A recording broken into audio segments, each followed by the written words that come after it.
Hey everyone, hope everything's going well. You guys and gals know that drill. Smash that like button, subscribe if you haven't, and comment down below.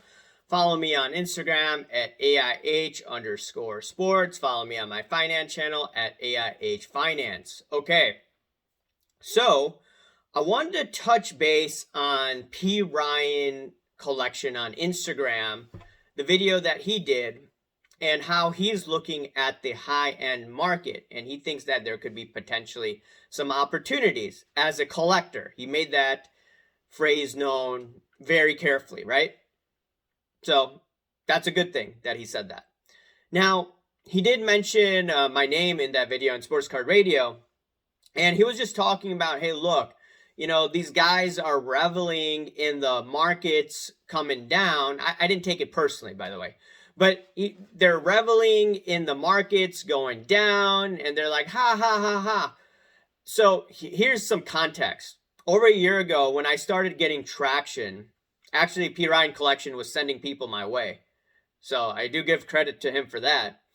Now, the thing is that I was doing videos over a year ago. I said, hey, look, this thing's coming down, right? Even further, especially the high-end items. I was talking about these Marvel cards, the Marvel pump and dump I was talking about. I was talking about these F1 cards. I was talking about Brady cards. I have videos showing that.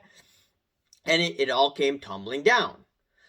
Now, I was a bit surprised in the way, in the manner it came tumbling down. I thought it would be a slow process, but no, it just came going down like crazy. And what ended up happening during that time frame, I had a lot of comments. People were coming after me left and right, mocking me left and right. And the thing is, I had to deal with that last year. And I kept to my guns. I said, hey, look, I tell you how I see it, right? If you don't like it, then go watch one of the other channels out there. There's so many channels on YouTube. So that's why I keep on talking about it. One of the reasons is, hey, look, people started coming after me left and right. And I wanted to say to people, hey, look, this is what I said then, right? You were, going nuts in the comment section, or you were like hating on me in the comment section. Where are you today, right?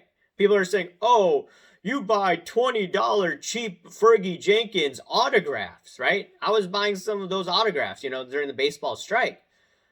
And the thing is, they're saying, oh, I buy high-end cards, right? Those guys are gone, right? It would have been better if they had just followed what I did and bought those Fergie Jenkinson $25 autographs, right? They'd probably still be in the hobby.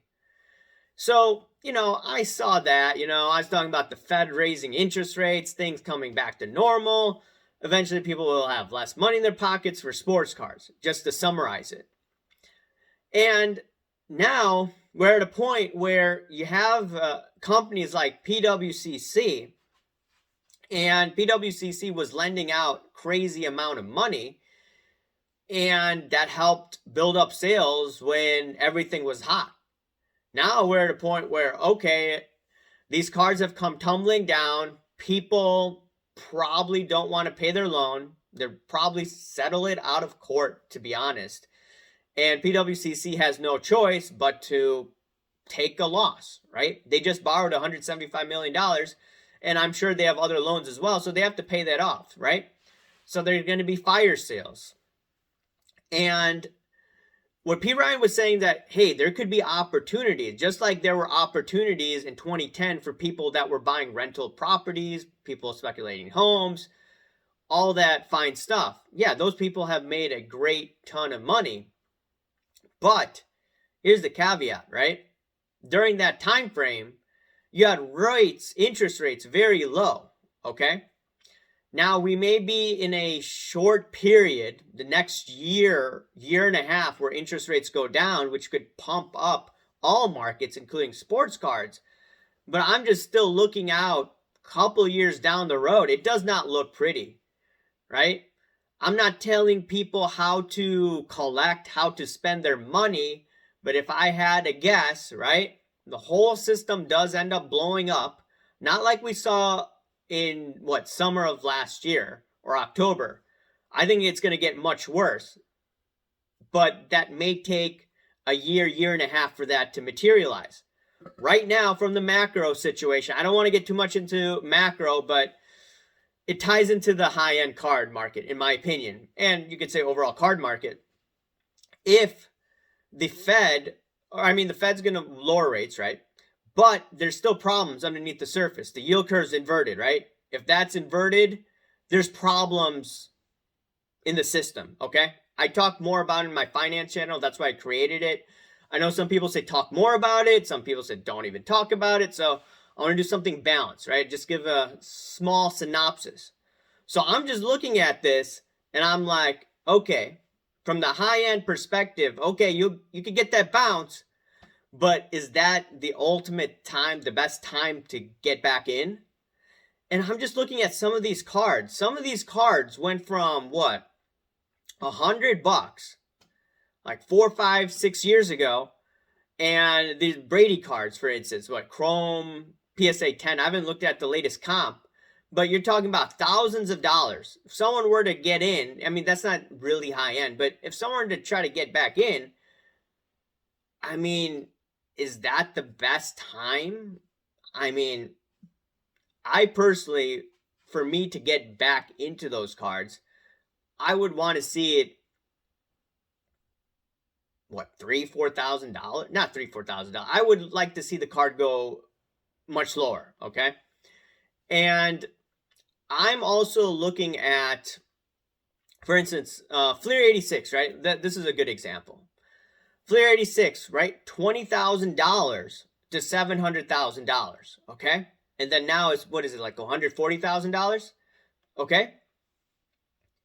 Sure, it may bottom out, but remember, pre-pandemic, this card was really cheap and affordable for many people.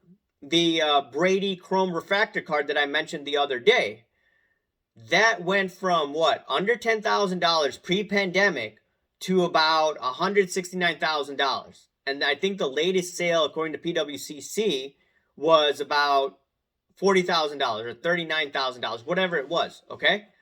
So that's a huge move to the downside. Yeah, I think it'll get pumped up a little bit, but ultimately, you know, if I want to get in, right, and I have the money, right, I'm looking at pre-pandemic prices of less than $10,000, okay?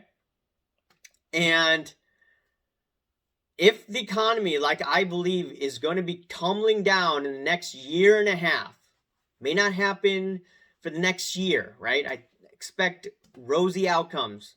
And when everyone gets really excited, everyone says all clear, that's probably the time where people are going to jump back in, probably at the wrong moment, and then everything comes tumbling down once again. And there will be bargains, in my opinion, in the sports card market.